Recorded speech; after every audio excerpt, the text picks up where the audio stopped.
Have you ever seen a child fall down, scrape their knee, and then immediately jump up saying, I'm fine, while holding back tears? Or maybe you've noticed a child who seems unusually quiet after a tough day at school, insisting that nothing is wrong. These moments where children put on a brave face are what we call pretending to be strong. It's something many of us have experienced, either as children ourselves or as parents watching our kids. Today, we're going to dive deep into this topic. Why do kids do this? Is it a good thing? A sign of resilience? Or is it a quiet call for help? We'll explore the reasons behind this behavior, what it looks like in different age groups, and most importantly, how we as parents and caregivers can create a safe space where our children feel they, have to pretend. This isn't about telling kids not to be strong. It's about understanding the difference between genuine strength and a fragile mask. So, let's start with the big question. Why? Why does a child feel the need to hide their true feelings? The reasons are as complex and unique as each child. One major factor is the environment they grow up in. Think about it. In some families, there's an unspoken rule that showing vulnerability is a sign of weakness. Phrases like "big boys do UN cry" or "you being too sensitive" can send a powerful message. Children are incredibly perceptive. They quickly learn what kind of emotional expression is accepted and what gets dismissed or even punished. They might also be trying to protect us, their parents. Kids are deeply connected to their caregivers.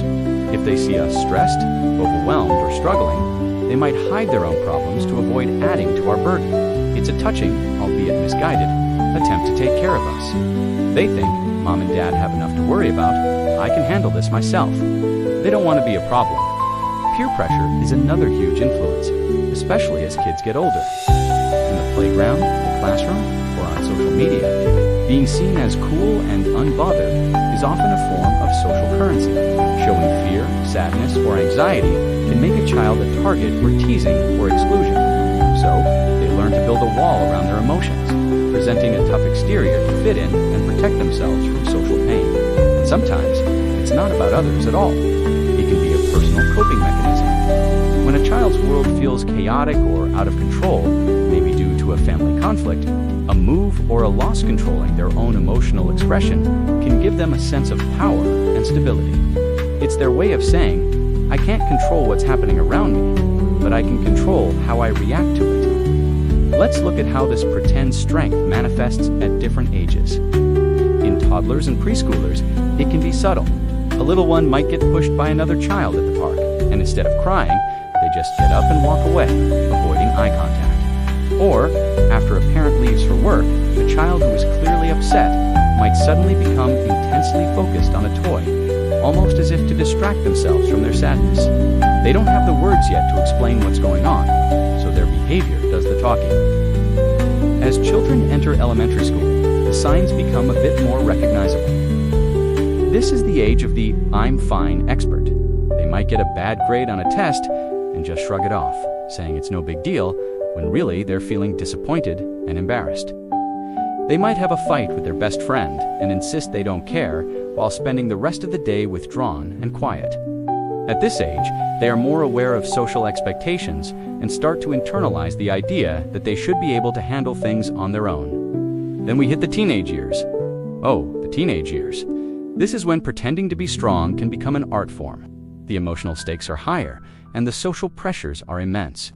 A teenager might be struggling with intense anxiety, but project an image of being laid back and carefree.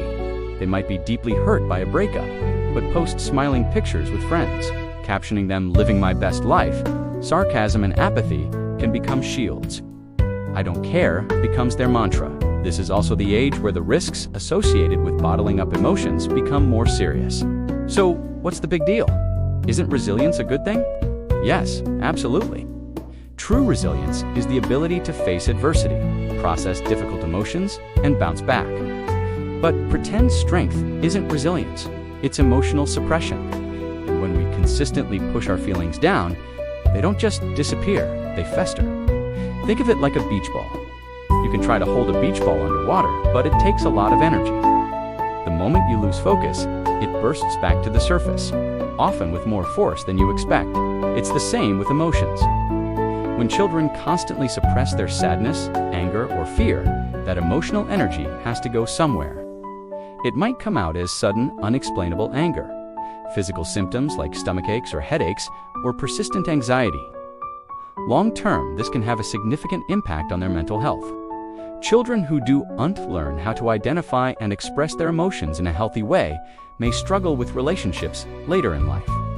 They might have difficulty forming deep, authentic connections because they've never learned to be vulnerable. They might become adults who are out of touch with their own feelings, making it hard to navigate life's inevitable ups and downs. It can create a cycle where they then teach their own children to suppress emotions. Now, for the most important part, what can we do? How can we help our children build genuine resilience instead of just pretending to be strong? The answer lies in creating an environment of emotional safety. First, we need to model healthy emotional expression ourselves. Our kids are always watching us. Do they see us talking about our feelings? Do they see us having a bad day and saying, "I'm feeling really frustrated right now. I need a few minutes"? Or do they see us bottling it all up? When we are open and honest about our own emotions in an age-appropriate way, we give them permission to do the same. We show them that all feelings are normal and manageable. Second, validate, validate, validate. When your child comes to you with a problem, even if it seems small to you, it's big to them. Instead of saying, "Don't worry about it," or "It's not a big deal," try saying, "That sounds really tough," or "I can see why you're so upset." Validation doesn't mean you agree with their reaction. It just means you acknowledge their feeling. It sends the message, "I see you. Your feelings are real, and they matter to me." Third, help them build an emotional vocabulary. Often, kids act out or shut down because they simply do want to have the words to describe what they're feeling. We can help by giving them the language. Use feeling words in everyday conversation. "You look disappointed that we have to leave the park. I can tell you're excited about your friend coming over." You can use charts with feeling faces for younger kids, or talk about the emotions of characters in books and movies.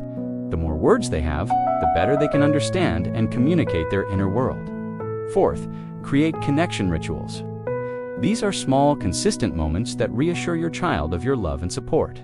It could be a special handshake, a cuddle before bed, where you ask about the best and worst part of their day, or a weekly one-on-one date. These rituals build a foundation of trust, making it more likely that they'll come to you when they're struggling because they know you're a safe harbor. Finally, know when to seek professional help. If you notice your child is consistently withdrawn, has major changes in their eating or sleeping habits, is unusually irritable, or just doesn't seem like themselves for a prolonged period, it might be time to talk to a pediatrician, a school counselor, or a child therapist. It's not a sign of failure. It's a sign of strength and love to get your child the support they need. Remember, mental health is just as important as physical health. In the end, our goal isn't to raise children who never feel pain or sadness. That's impossible. Our goal is to raise children who know that their feelings are valid, that they have the tools to manage them, and that they always have a safe place to fall. We want to raise kids who are genuinely strong, not because they hide their feelings, but because they have the courage to feel them. They know that their strength comes from their authenticity, and that being vulnerable is not a weakness, but the bravest act of all. Thank you so much for watching. If this video resonated with you, please give it a thumbs up and share it with other parents who might find it helpful. And don't forget to subscribe for more content on parenting and child development. We'd love to hear your thoughts and experiences in the comments below. Take care.